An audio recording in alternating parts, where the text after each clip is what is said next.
So I'm going to speak on a difficult topic and interweaving two related but also dissimilar topics that have come up recently. One is somebody wrote not too long ago a request that we do a BBC about attachment to pornography. And then also people have asked to talk about what's happening now that's being discussed quite widely in the country about the attitude towards women. And so these two are quite different in the sense that, a person who has difficulty with pornography and like an addiction with pornography, that person needs to go to Sexaholics Anonymous or to see a therapist or something like that. But the relationship between these two things is that, somebody who's really stuck on pornography and then the broader discussion about attitude towards women as sexual objects that's happening in the country now. These two are clearly related because both of them involve objectifying people, particularly in this case women. So that's what I'm going to talk about mostly. But I realize when I talk about objectifying people, I might start with objectifying women, but then the whole discussion in the country goes to objectifying people of other religions, objectifying people with disabilities, objectifying people whether they have whether they are documented or undocumented immigrants, objectifying people from different countries, objectifying people of different races. All these topics go together. And I realized that, when I was thinking about this, I can start talking about women, but it has to go into all these other groups because the same mechanism is the same. The same mechanism is the same. The mechanism is the same, because they all involve, this is not a complete human being. Yeah, this is an object that I relate to in terms of whether it benefits me or harms me. And all the things, because they are no longer human beings or people, but all the things that fit in the category, women, immigrant, Black, Hispanic, Muslim, whatever, disabled, whatever it is, all the people that fit in that category to this mind are not human beings with feelings. Yeah, they are all alike, branded by one quality, and it's the perceiver's delight or ability to ignore the nuances between human beings, be content with putting people in a category, giving them a label, stereotyping them, and relating to them in terms of, do they benefit me or do they harm me? Do they please me or do they displease me? And so that mechanism is exactly the same in all those cases. Yeah, exactly the same. And that mechanism is so damaging, not just to the person who's being objectified, but it's damaging to the person who's doing the objectifying. Okay? If we use here the example of women being objectified, which is quite dominant in this culture that I personally experienced, since the time you're a little girl, you're taught that you have to be pretty. And you have to be cute. And you have to please people. Yeah, and you can't be too dominant. Okay. But, at least I was also taught, you're intelligent and you need to speak up when things aren't working properly. Yeah, And I realized that I also come from a whole history of family on both sides, my mother and father's side, of strong women. I found this out, in later years. But in any case, then when you reach teenage years, the magazines for young women, how you're supposed to look, what you're supposed to do, all these kind of things, they filter into the young mind in a horrible, disturbing way, because what happens is you're looking at what the models in the magazine look like, and you look at yourself, and you don't look like them. And you say, what's wrong with me? I need to look like the people in the magazine.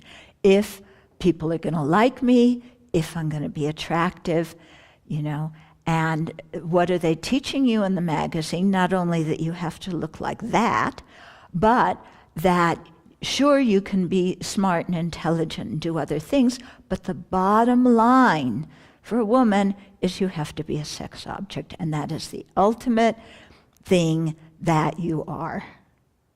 You can do all these other things, that's fine. Yeah, but bottom line, you have to be attractive. And if you aren't, and so what this does is women, young girls and women buy into that subconsciously, because you're told that's what you need to be accepted and to be important. And it's so damaging, because it makes you feel you're never good enough, you're never attractive enough. Who you are is not who you're supposed to be. Because who you are, if you're talented in some field, that's okay, but bottom line is you better be attractive. And that's the ultimate purpose for your life, is to attract men. And it's it filters in, and it is what it keeps women, I think, from really growing and, using their talent and helping a society in all the ways that we can. Yeah. And if you look at Hillary's life, she spent her whole life fighting against this. The rest of us here have spent our lives fighting against it in a much lower way in different fields. Yeah. But it's very difficult because you have to first fight against it in yourself. Yeah. If you make it an outside thing about you have to treat me different, that's not really dealing with the problem. The problem is my image of who I am. Yeah. And we have to change our image of who we are and our role in the world. And when we change that, then we are that in the world. And that, in and of itself, lets others know that we expect a certain kind of treatment. And, of course, we can then speak up about the kind of treatment that's appropriate. Yeah. So it harms the person who's being projected upon. It harms the projector, because when people look at women as sex objects, they lose their heart.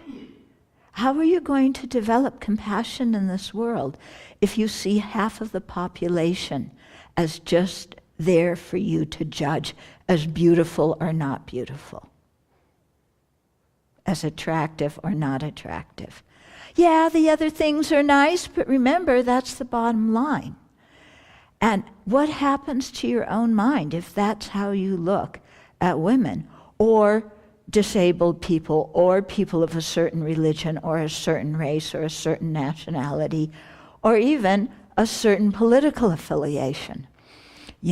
As soon as we objectify anybody, we harm ourselves. It's impossible to have compassion, because we're seeing people as things, seeing them as one-sided, not considering them as real living beings who have feelings, who want to be happy, who don't want to suffer. And that's the thing that binds all of us together. Yeah, is we all are trying to be happy, and we're all trying not to suffer. And none of us is in control of the show. People may have high social status. They may be rich. They may be famous. They are not in control of the show. Aging, sickness, death. They're in control of the show. Afflictions and karma are in control of the show. If we want to be happy, instead of objectifying each other and discriminating against each other, we need to help each other to combat the real enemy, which is our own internal defilements. And we need to help each other overcome our experience of the results of the karma that we've created that often just throw us into generating more afflictions. You know, you experience an unhappy result of karma, generate more afflictions, create more negative karma, and the whole cycle continues. Okay? So, you know, I can speak about women quite a bit, you know, and I can speak about minority religion a bit too, because I grew up in a minority religion. Yeah. But all the other categories, you know, are the same. The mechanism is the same. And if we're going to be happy individually, and if we're going to be at peace with ourselves, we have to overcome this thing of objectifying human beings. Yeah. How do we do that? I think this is where the beauty of the Buddhist teachings comes in, is when you really start looking into everybody's heart, and this person wants to be happy and they don't want to suffer. And all this bluster and all this other stuff that's around is exactly that, other stuff and bluster, you know? But to really look into everybody's heart and see that we're the same, and to see that our life depends on other living beings. And if we create a world where we're the best, and we treat everybody else as objects, and they're all inferior to me, then we're going to be in a world all by ourselves. And how are we going to stay alive? When we don't know how to grow our own food, or make the cloth, or stitch our clothing, or build our houses, or treat our own illnesses. You know, we live in this interdependent world where we need to help each other. And we are all helping each other, because otherwise none of us could stay alive.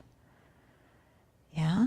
And so if you realize this interdependent nature, it's impossible to treat people as objects, because you realize everywhere you look, every single person is involved in your being able to stay alive. Yeah? I mean, I stay alive because of the people at the PUD. Yeah? I stay alive because of the people who make vehicles, the people who make the roads, the people who grow the food. You know, I'm only alive because of all of their efforts. Yeah?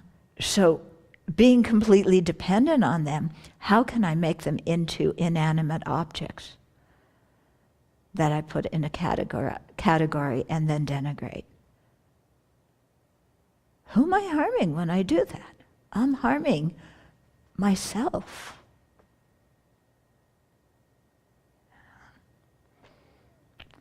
So I think we need to take some time and look at that. Yeah, and contemplate how we're all alike, contemplate how our life depends on other living beings.